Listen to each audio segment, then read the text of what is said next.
with his own job and life, but he graciously gives his time to help us. And so actually today, can you give like an overview of what's required of the volunteers? I can. Larry went on a fire call today, actually, while I was here. But yes, what is required of the volunteers? Not much, really. It depends on what area of interest they want to volunteer in. And we have disaster, we have our military, we have community events, we have fundraising, we have our youth programs. So there's so many different campaigns and projects that we have that we need the community's help in. As far as disaster, there's some online training. Every person who wants to volunteer with the Red Cross, they go through our database online, Volunteer Connection. They go through some training modules, they submit to a background check, and then they check the areas of interest that they want to be trained in. And once those referrals come to my disaster manager and I, then we'll set up an interview and begin the training process. I know those are some of your requirements, but do you require a certain age for the volunteers? 16 is the appropriate age for youth volunteer. When people sign up online, you can see the adult application and the youth volunteer application. So basically, once the volunteers get oriented with the Red Cross and what their role is, they just wait for a call or an event to happen before they're utilized? Yes, if it's a day-to-day disaster responder like Larry is, they will probably get called often because Larry does get called out a lot of times. If people want to just work in the shelters and the times that the shelters have to be open here, those would be just on an as-needed basis. Depending on the amount of community events that Douglas has, because I like to try to participate in as many health fairs, community events, to where we pass out disaster preparedness information, I need volunteers to do that. And that could be anywhere from 3 to 5, 10 times a year. Christmas parade. Volunteers, we love to, we definitely have a Christmas parade. So there are multiple ways. We have our annual Holiday Mail for Heroes where multiple people sign in Christmas cards for the troops. So we need people that can oversee that project. Our Veterans Outreach Program where we deliver carnations and visit veterans in the nursing homes on Veterans Day and throughout the holiday season. So there's many different aspects where church groups, youth groups, ladies organizations, men's organizations can help us out. Okay. Well, one of the exciting things Red Cross just launched a new app, right? Yes. Tell us the name of it, how to find it, and how does it work? Well, we actually have about 13 or 14 different apps. The latest one, though, is the emergency app, and that was launched about maybe 6 or 7 months ago. And they are designed for Droid and iPhone users.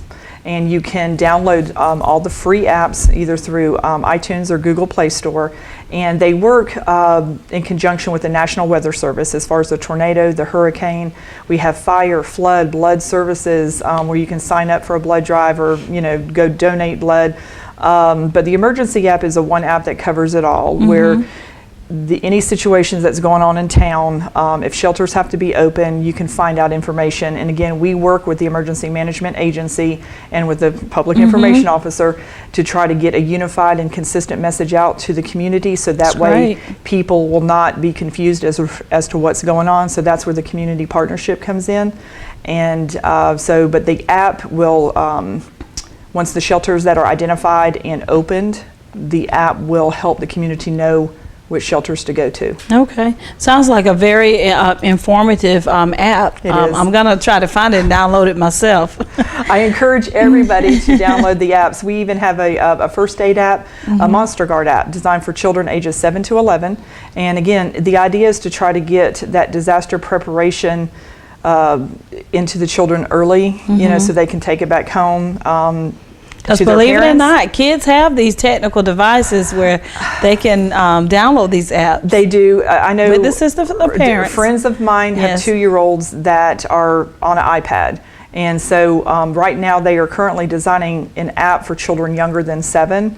But the Monster Guard app teaches the children about preparedness, because a lot of children these days are left at home alone for whatever reasons. And so if something were to happen, a fire breakout or anything like that, hopefully everybody's being trained to call 911, but that app will also help give alerts to their parents and therefore put those plans into motion to be safe. Wow. Well, Terri, what are some other ways that individuals can stay informed of what's going on with the Red Cross? There's many ways. We have our website. It's redcross.org/GA/South. And so we have tons of information on our website. We have our Facebook page, if anybody is a Facebooker, and I post daily. We have a Twitter account. But our Facebook name is South Georgia Chapter, and so just key that in, become our friend. We have little trivia, testing people's knowledge. We promote everything for the disaster season that we're in. Right now we're still in tornado season, but hurricane season is fast upon us, and which starts June 1st. Wow. So right now our chapter, actually this week, is participating in a HUREX exercise that's taking place throughout the state. Did you call it a HUREX? HUREX, hurricane exercise, HUREX for short. And so, so we try to work with our community partners, again, the emergency management agencies, public health, the health department, DFACS, behavioral health, all of those partners that help us when we have to open shelters, so everybody plays in the exercise to try to test their skills and test their knowledge and make sure everybody's prepared. Now, as recently appointed director over the Coffee County area, will we see you here often, or you just check on with those key contacts like the EMA and different ones as needed? A little bit of both. I'm going to try to be here as often as I can. The chapter currently covers 20. So I've been director for 9 years, and, involved with the Red Cross for 9 years, director for 7. I started out in Valdosta, which is where I'm based out of, 4 counties. A year later I grew to 11. 5 years later, I now have 20. And the only staff I have is a part-time admin assistant. I do have a program, disaster program manager, Jack Looney. He works closely with the fire chiefs and the emergency management agencies in every county. But my side of the house, as we call it, is working with somebody like yourself. I've met with the city manager, the chamber director, the police chief, the mayor. I spoke to the county commission this morning. Yes.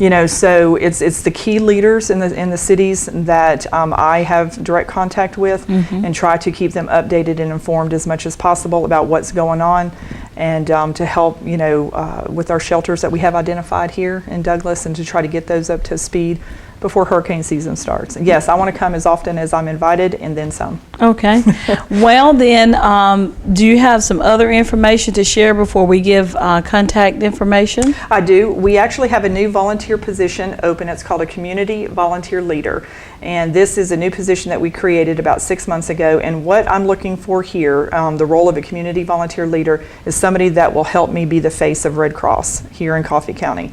And it's it's designed and intended for somebody who is a natural connector to the community, who has influence and knowledge, and can help represent the Red Cross here. And if I'm not able to be here to give a Rotary presentation, or to the Lions Club or something like that, or if a church request or a community event, being that point of contact, that is what I'm looking for. And retired, daily working, it doesn't matter. It does not require a whole lot of time per month.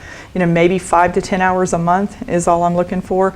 Now, depending on disaster times, that might be, proved to be a little bit more time consuming, because we never can predict these things. Exactly.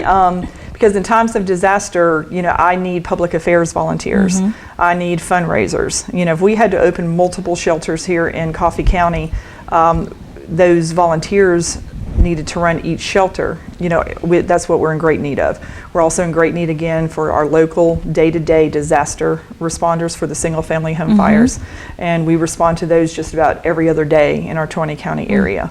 So the community volunteer leader is a very important role to have in the Red Cross, and it would be a great help. Well, we'll be glad to keep that information on file at our office as well, and share it, hoping that someone in the community will step up and fill that position for you. Thank you. I hope so. Anything else to share? The Red Cross, we're the only organization that's chartered by Congress to provide that immediate disaster assistance, but we don't typically receive government funding. So the way that we exist, the way that we're able to deliver our mission and deliver our services, is by the generosity of donors, which is part of our mission statement. We're there to alleviate the suffering, by the power of volunteers and the generosity of donors. So everything we do, 95% of what the Red Cross does is led by volunteers. And in what ways could a person give? They can give their time. They can donate in the gift of life by giving blood. They can give financially. They can help, again, they can oversee the program for our military, our active duty and our veterans with that Christmas card program I mentioned. We are also looking for people to teach the elementary school kids with a new campaign that we have called Pillowcase Project. And it's designed for 3rd to 5th graders to teach them about disaster preparedness and to ask them if they had 5 minutes to evacuate, what would they put in a pillowcase. And this project was birthed from Katrina many years ago, when the students, all they had when they had to evacuate was a pillowcase to put their personal belongings in. So it's a Disney program, and we work in conjunction with the partners in education, to be able to go into the school system to teach that children in the hope that they will go back to their parents that night and say, hey, look what we learned look what we learned about in school today, to get them talking and to create their own safety plan at home. So, and then we also have another project. Lots been going on in the world of Red Cross this past year, in a year of good positive changes. And our Home Fire campaign, it was launched in October 2014, and we work with the city and the county fire departments to canvass neighborhoods that can't afford smoke detectors. And so throughout the state and in Albany, actually nationwide, the first reported case as a direct result of installing that smoke detector came out of Albany. And that went straight to the president of Red Cross's desk in Washington, D.C., because we did not expect that just a mere 12, 15 hours later that would actually save a life. But nationwide, it's been confirmed of close to 100 people now, 100 families, whose lives have been saved as a direct result of installing that smoke detector. So again, great program. It is, and people can donate to that specific project or campaign. They can donate, to disaster relief if there's a specific disaster, like Superstorm Sandy, New York, New Jersey. We had donors just help out with that. We also had our local volunteers deploy to those areas. Volunteers who want to do disaster response, they have the option of staying local, going nationally, or in the state, and then going nationally. So we've had several volunteers go to North Carolina with Hurricane Earl, and New York, New Jersey with Superstorm Sandy. So there's a lot of opportunities for the volunteers. For donors making a monetary contribution, do they have to earmark what program they're making that donation toward? And then the second part of that, is there a way for donations to stay within a certain community? Yes and yes. Okay. Donors do have the option. The Red Cross honors donor intent. So however we are told that their donation wants to go to a specific program, a specific disaster, we have what we call active fund codes that is assigned to each disaster relief operation. And so if I get a check for $100 to, again, Superstorm Sandy, recently we had the flooding in Texas.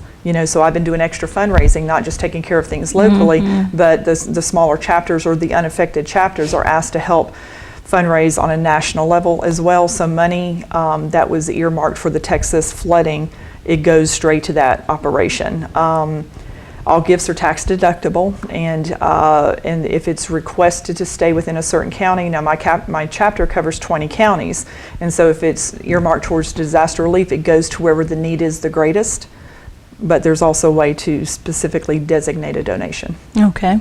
Well, all that information and more, if someone does have a need where they need to reach out to the Red Cross or to volunteer, make a contribution, or for help, give us the contact information. Okay. My name is Terri Jenkins. I'm the Executive Director. You can reach me at 229-242-7404, or you can email me at terri.jenkins@redcross.org. Terri is Terri.